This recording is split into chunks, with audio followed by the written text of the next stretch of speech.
I said, come on, Alec. He said to me, Michael, this is a real problem. You have no business ever going after a made guy. He said, this is serious.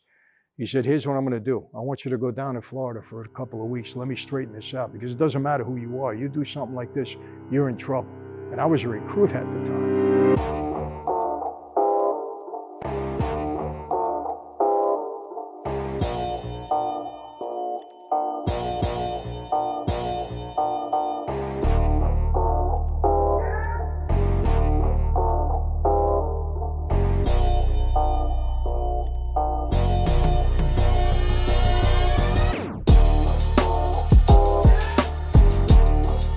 Hello everyone, welcome to another Sit Down with Michael Franzese. It is Friday, September 11th, and all of you know what 9/11 means, the significance of that date in our country's history.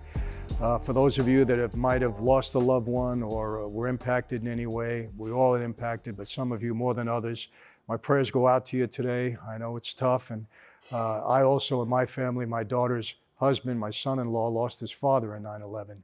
So I understand, how difficult it is for some, but fortunately, we have survived, we have prospered. We're dealing with COVID-19 now, but we'll get past that also. So let's get ready to go and get right into today's message. Do you ever have that moment in your life when you really realize that you can do something that you never thought you'd be able to do? A crucial moment in your life. If you're a younger person, something you might have challenged, a challenge you had that you might have been able to get over. If you're older, the same thing. I know a lot of guys that came into prison, white collar crimes, never in trouble before. They'd say to me, Michael, I can't do the time. And I'd say, you know what? You'd be surprised what you can do when you have to do something, when you don't have a choice. Guys have said to me, Michael, how did you stay in the hole all those years? I could have never done that. Well, yes, you would have done that, because again, they don't give you a choice. They don't say, do you want to go in the hole? Do you want to stay out? They roll you up, you're in the hole. That's it. And you'd be surprised what you can do when you have to do something. I speak to a lot of veterans, a lot of people in the military. I spoke a few times at Camp Pendleton to our military that was being deployed overseas and their families, kind of give them a pep talk, a little bit of an encouragement. And I spoke to so many of them, and they said, you know what, Michael, we're trained to do something, but man, if I ever had to go there when I face the enemy, I know it can do it, but it's going to be a critical moment for me. After all, you know what? You're fighting in a war. You're possibly taking somebody's life. A lot of people don't take that too lightly. It's a big deal in your life, even when you're trained to do so, and even when you're patriotically doing it in support of your country. So I'm sure some of you may have had that moment. So I want you to think about that today, and I'm going to tell you a little bit about mine. You all know that my father proposed me into this life when I was young. I was 20 or 21 years old, something like that. And he asked me a couple of questions. He had to, make sure that at least I answered them properly, that in his mind I was qualified to move forward, to be proposed, to be part of that life. And they were serious questions. And people, look, I don't pull any punches. You know that life is violent at times. And if you're part of the life, you're part of the violence. And there's no escape. And if anybody tells you different, they're either not being honest with you or they weren't a made member of that life. And so I answered to his satisfaction, and I became a recruit, and I started in that life. My dad is off to prison. It was about a year, maybe a year and a half after that, while I was a recruit, I came home one day and walked in the door, and I saw my mom, and she was banging her head against the kitchen closet, crying, really upset. And I grabbed her. I said, Mom, what's going on? What's happening with you? And she was so upset. She said to me, I just got word your father wants a divorce. And I said, what? Where did this come from? Out of nowhere? What happened is my cousin, his name was Tootie, he's passed away now, had gone to see my father and gave my father some information that possibly my mother might have cheated on him or wanted to cheat on him, so on. And my father said, tell her I want a divorce. And I was stunned, and she was a wreck. Now, you got to understand, here's my mom, my dad's away a year and a half. She's taking care of the kids. My mom and I certainly had a rough relationship at times, but still my mom, I loved her. I kind of became the father to my younger brothers and sisters. I had 3 at the time.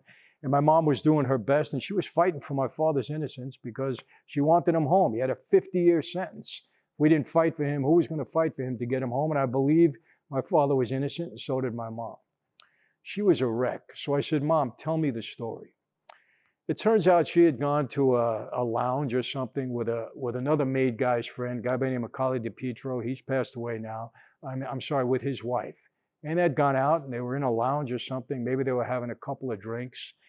And she said she danced with a guy or she was talking to a guy. And that was it.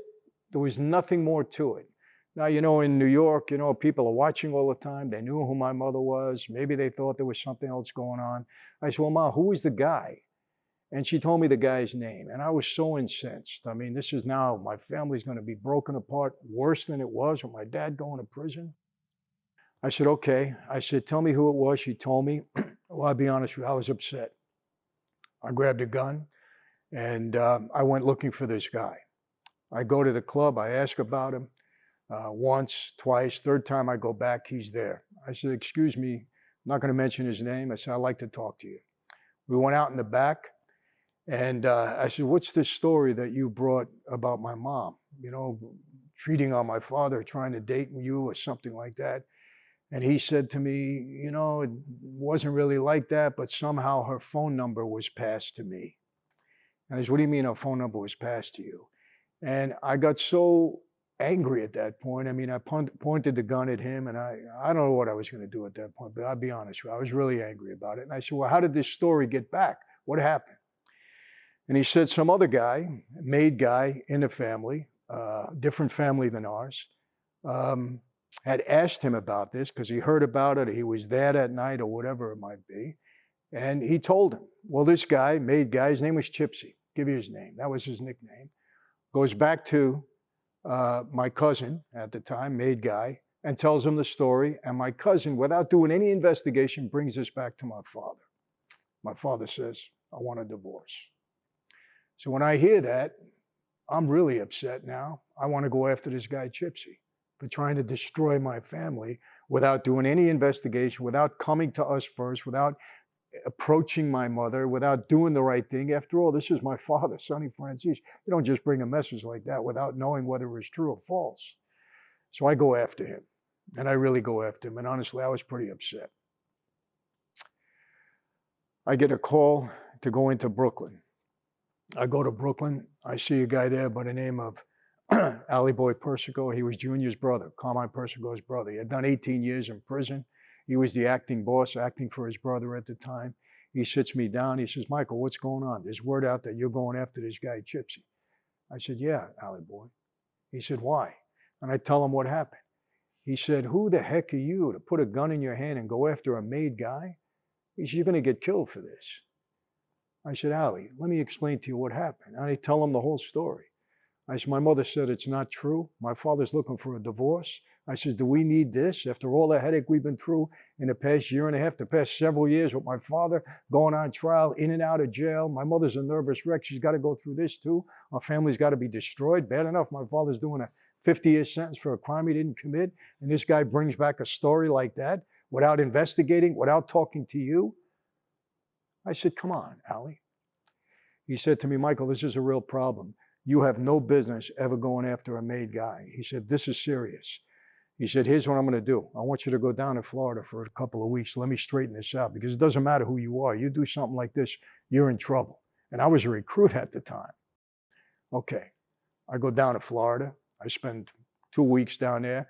Obviously, the good thing about that is I fell in love with Florida, right? I wanted to go down there all the time after that. But that was the first time I had been there. I stayed in Hollywood, Florida for 2 weeks. Finally, Ali calls me up. He says, okay, Michael, it's straightened out. He said, but I'm going to tell you this. Listen to me carefully. Don't ever bring this up again to anybody. Don't ever mention Chipsy's name. Don't ever talk about this incident ever again. Because you're getting a pass because I love you. I love your father. He says, and I went to bat for you, and it's all straightened out. I said, thank you, Ali. I appreciate it. I jump on a plane. I go see my father. I tell him the whole story. Dad, this wasn't true. I said, why would they try to set you up like that? What's going on? You know, another indication that I should have realized back then that there's a lot of politics and a lot of treachery in this life, people. I'm going to be honest with you. Part of the life. So I said, but it's all straightened out. I said, Mom never did this. It wasn't true. They admitted it to me. It never happened. I don't know how he got the phone number. It was a setup, Dad. My dad believed me, he trusted me. That was the end of that. I go to my mother. Ma, it's all straightened out. I said, but don't ever bring this up again. Allie Boy told me in no uncertain terms, don't even talk about it. Okay. We go to a wedding, maybe 2 weeks later, 3 weeks later. I don't remember the exact time. People, I don't remember exactly everything, but I'm telling you, it was in that time frame. We go to a wedding. And I forget whose wedding it was, but my mother came with me. It must have been somebody close. And we were sitting at the table with some other friends of my dad's, and Allie was at the table. What happens? This guy, Chipsy, the guy that brought the story back about my mother, walks in. I see him, and honestly, I turn red. I turn red. My mother looks at me and says, Michael, what's the matter? I said, Ma, don't say anything. I said, but that's Chipsy. That's the guy who brought the story back. I says, I got all to do to contain myself, but please don't mention anything. With that, my mother is my mother, you know, she's a little bit of a wild card. She gets up and runs right to Allie, who's sitting at the head of the table, and tells him, that's Chipsy. I want to talk to him. Who is he? My mother sometimes got out of control. Everybody that knows her knows about that.